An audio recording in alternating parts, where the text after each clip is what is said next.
Ramesh Sethuraman sir, இந்த தென் மாவட்ட இந்த மலைகளை நான் அவ்வளவு எளிதாக கடற முடியாது. நான் என்னுடைய தலைப்புறையில் கண்ணீரோடு பேசினேன்.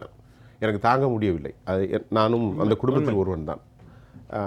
சொல்லப்போனால் அந்த ஊரினுடைய எனக்கு சொந்த ஊர், அங்கே தான் கல்வி கற்றது படித்தது எல்லாமே. எங்கள் ஊரில் பக்கத்தில் இருக்கக்கூடிய இந்த ஏரல் தான் மிக கடுமையான பாதிப்பு இருக்கின்றது. தூத்துக்குடியில் அந்த குழந்தை அழுகிறாள், என்னுடைய அப்பாவையும் பிள்ளையும் இறந்து போய்விட்டேன் என்று. பிணங்கள் மிதந்து வருகின்ற காட்சி நமக்கு தெரிகின்றது. 41 உடல்கள் வைக்கப்பட்டிருப்பதாகவும் தகவல் வருகின்றது. இது ஒரு பயங்கரமான ஒரு வெள்ள பாதிப்பு. அரசு இதிலிருந்து என்ன தவறு இருக்கிறது? மழை பெய்தது அரசு காரணம் என்று நான் சொல்ல மாட்டேன். வெள்ளம் வந்ததையும் அரசு காரணமானும் சொல்லவில்லை. அப்படிப்பட்ட ஒரு அரசியல் தரமான நிகழ்ச்சி நடத்துவதற்கு நமக்கு ஆர்வமும் இல்லை. ஆனால் அதற்கு பின்பு எடுக்க வேண்டிய நடவடிக்கைகள் அரசு எங்கே தங்கியிருந்தது? பலர் கூறுகிறார்கள், ஏரலில் பக்கத்தில் நாங்கள் 10 பேர் பசியால் இருக்கின்றோம், எங்களுக்கு 2 பேருக்கு கொஞ்சம் போல புளியோதரை கொடுக்கின்றாங்க, இதை கூட தூத்துக்குடியிலிருந்து 20 கிலோமீட்டர் ஏரல் கொடுக்க முடியவில்லையா என்ற கேள்விகள் எல்லாம் நமக்கு இயல்பாக எழுவது சகஜம் தானே. நீங்கள் சொல்லுங்கள். இல்லை, இது ஒரு மிகப்பெரிய பேரிடர் மட்டுமல்ல. இதில் போயிருக்கக்கூடிய உயிர்கள், ஒரு உயிர் போனாலும் அது மிகவும் வருத்தப்பட வேண்டிய விஷயம். ஆனால் பல குடும்பங்கள் நிர்கதியாக இருக்கின்றன. அவர்கள் இந்த வெள்ளத்தினால் ஏற்பட்ட பாதிப்பிலிருந்து மீண்டு வருவதற்கு, நான் உயிரிழப்பை சொல்லாமல் சொல்கிறேன், அது இல்லாமல் இருப்பதற்கே இந்த பாதிப்பிலிருந்து மீண்டு வருவதற்கு எத்தனை வருடங்கள் ஆகும்? உளவியல் ரீதியாகவும் பொருளாதார ரீதியாகவும். ஏனென்றால் வீட்டுக்கு உள்ளுக்குள்ள இருந்த பொருள் எல்லாம் போச்சு அப்படின்னாக்கா எப்படி திரும்ப வாங்கிறது? ஐயா, முக்காணியில் ஒரு வயதான மூதாட்டி அழுகிறார், என்று கணவன் இல்லையா, என் வீட்டை பாருங்கள் ஐயா, யாருமே வரவில்லை என்று அந்த 75-80 வயது மூதாட்டி அழுகின்றார். அது மட்டுமல்ல, வீடுகள் இடிந்து விழுந்து போன்ற விஷயங்களையும் பார்த்தோம் நம்ம. அப்படி இருக்கும்போது அரசு முதல் விஷயம் நீங்கள் சொன்னது போல, மழை பெய்வது இல்லைன்னா மழை தொடர்ந்து வெள்ளம் வந்தது, இந்த ரெண்டுத்துலையும் அரசுக்கு கண்ட்ரோல் இல்லைன்னு கூட நம்ம வச்சுப்போம். ஏன்னா வெள்ளம்ங்கிறது வெள்ளம் வடிவதற்கு வேண்டும். அதிகப்படியான மழை பெய்ததுன்ற ஒரு காரணத்தை அரசு சொல்லுவதில் அவங்களுக்கு பெனிஃபிட் ஆஃப் டவுட்டும் கொடுப்போம், பிரச்சனை இல்லை. ஆனால் அது வடிகால் என்ன இருக்கு, அதற்கான முறைப்படியான வடிகால்கள் இருக்கின்றனவாங்கிற கேள்வி எல்லாம் இருக்கு. அதில் ஆக்கிரமிப்பு, அதையெல்லாம் முறைப்படி எப்படி செய்ய போகிறார்கள்? வரும் காலங்களில் இது தொடர்ந்து நடைபெறுமானால் இது எந்த மாதிரியான தாக்கத்தை ஏற்படுத்தும்? ஏன்னா ஒரு பக்கம் வளர்ச்சி எல்லாம் ஒரு பக்கம் பேசுகிறோம், இன்னொரு பக்கம் இந்த மாதிரியான பிரச்சனை ஒன்று. ரெண்டாவது, மக்கள் அவங்களுக்கு வெளியிலேயே போக முடியாது. வீட்டுக்குள்ளே ஒரு தீவை போல், ஒரு சிறையில் வைக்கப்பட்டது போல் அவர்கள் இருக்கும்போது அவர்களுக்கு தேவையான முக்கியமான 2 விஷயங்கள், ஒன்று உணவு, இன்னொன்று நீர், குடிநீர். ஏன்னா ஆற்றுல வெள்ளம் போனாலும் அள்ளி குடிக்க தான் முடியும்னு சொல்லுவாங்க. ஆனால் இந்த மாதிரி வெள்ளம் போச்சுன்னா அதை எதுவுமே பண்ண முடியாது, குளிக்கவும் முடியாது, குளிக்கவும் முடியாது, எதுவும் செய்ய முடியாது. குறைந்தது அவர்களுக்கு தேவை குடிநீர். இதை ஒரு பக்கம் மத்திய பேரிடர் அமைப்பு, அதே மாதிரி இராணுவம் போன்றவையெல்லாம் அவங்க அதில் களமிறக்கினார்கள். ஆனாலும் எவ்வளவு பேர் நீங்கள் காத்திர முடியுங்கிறது இருக்கு இல்லையா? அப்போது அதற்குத்தான் நமது அரசு எல்லாமே சொல்கிறோம் இல்லையா? இங்கே எம்சி, அந்த மாதிரி வார்டு கவுன்சிலர், இவர்கள் 1000 பேர் சொல்கிறோம். அவர்கள் இதற்கான நடவடிக்கை என்ன எடுத்தார்கள்? அதற்கு தொடர்ந்து மக்களுக்கு இந்த முறையாக இது போன்ற விஷயங்கள் எப்படி கொண்டு போய் சேர்த்தார்கள் என்பது. நீங்கள் உணவு சொன்னீங்க, புளியோதரை போன்ற விஷயங்கள். பச்சை குழந்தைகள், பிறந்த குழந்தையாக இருந்தால் அந்த குழந்தை அவங்க பேசுறாங்க, அந்த அம்மா பேசுறாங்க, அந்த இளைஞர் பேசுறாரு, நாங்கள் 10 பேர் இருக்கோம், இவ்வளவுதான் கொண்டு கொடுத்தாங்க, நாங்கள் எப்படி சாப்பிட முடியும்? ஐயா, பெரியவர்கள் பசியை தாங்கிவிட முடியும், குழந்தை எப்படி தாங்கும்? ஒரு பச்சை குழந்தை, பிறந்த குழந்தை இருந்தால் அந்த குழந்தைக்கு பால் வேண்டும். எப்படி நம்ம எங்கே இருந்து அவர்கள் போய் பெறுவார்கள்?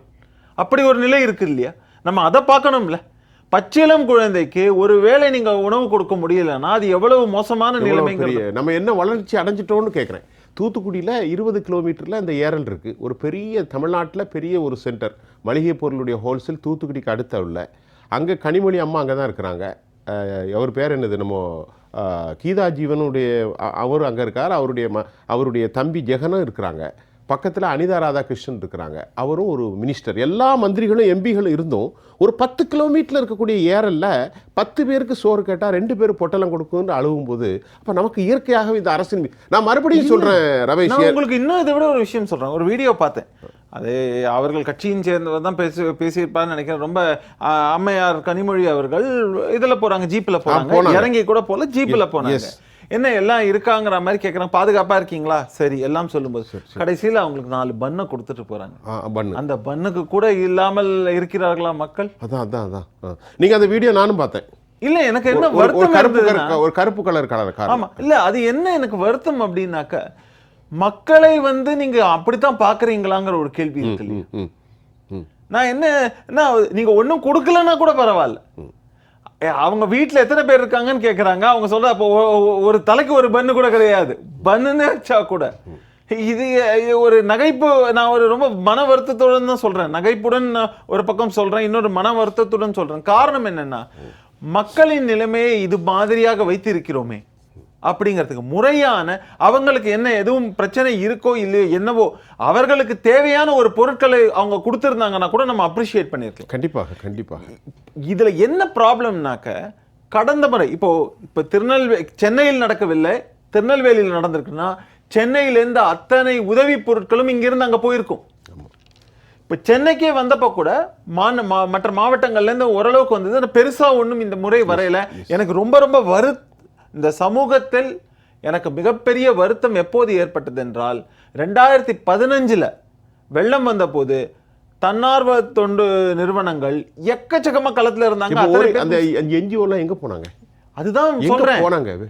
கொரோனாவிற்கு அப்புறம் மக்களுடைய மனநிலை எப்படி சேஞ்ச் ஆயிருக்கு? காரணம் பொருளாதாரம், காரணம் அவர்கள் பிரச்சனையை அவங்க சந்திக்கணுங்கிற மாதிரி இருக்கு. இந்த மாதிரி பல விஷயங்களை எல்லாம் சேர்ந்து இன்னைக்கு அதோட ரிவர்ஸ் எஃபெக்ட பார்க்கிறோம். ஒருவேளை சமுதாயம் ஒரு அழிவு பாதையை, அதாவது மனிதத்தன்மை அப்படிங்கிற இதுல நோக்கில பார்த்தோம்னா ஒரு அழிவு பாதையை நோக்கி சென்று கொண்டிருக்கிறது. நீங்க சொல்றது ரொம்ப முக்கியமான கவலைக்குரிய கருத்து. 2015 வெள்ளத்தை வென்ற மனிதநேயம் இப்போது எங்கே போனது 8 வருடத்தில் என்ற கேள்வி எழுகின்றது.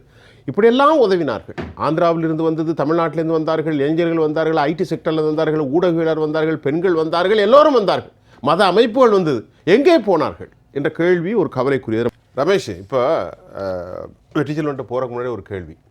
இப்போ நம்முடைய நிர்மலா அம்மா என்ன சொல்கிறாங்க, அவங்க வாயிலேருந்து அப்படிப்பட்ட ஒரு கடினமான வார்த்தை வராது, ஆனாலும் கோபத்தில் சொல்கிறாங்க, உன் அப்பா வீட்டு காசா, என்னையா பேசுகிற அரசியல், அப்போ விடு ஆத்தா விடுன்னு பேசுகிறதுக்கு உங்களுக்கு யார் நாகரிகத்தை சொல்லி கொடுத்தான்னு சொல்கிறாங்க. இப்போ மு.க. ஸ்டாலினுடைய மகனாக இருக்கிற உதயநிதி என்ன சொல்லணும், எங்களுக்கு இந்த ஃபெடரல் சிக்ஷன் அடிப்படையில் நாங்கள் கேட்குற பணத்தை மோடி ஐயா அரசு கொடுக்கணும்னு கேட்குறது ஒரு நாகரிகமான பேச்சு. ஏன்னா உங்கள் அப்பா விட்டு காசையாக கொடுக்குறீங்க அப்படின்னு கேள்வி. 1008 அரசியல் கருத்து விடணும். அதைத்தான் நிர்மலா சீதாராமன் சொல்கிறாங்க. என்னப்பா பேசுகிறீங்க, அப்பா வீடுன்னு கேட்குறீங்க, நீங்கள் உங்கள் அப்பா வீட்டு காசுலையா மந்திரியாக இருக்கிறீங்கன்னா அந்த அம்மா கேட்டு அப்பா வீடு ஆத்தா வீடுன்னெலாம் ஏன் பேசணும், இது என்ன நாகரிகம் அப்படின்னு இன்னைக்கு ஃப்ரெஷ்ல பேட்டி கொடுக்குறாங்க. இதை எப்படி பார்க்குறீங்க?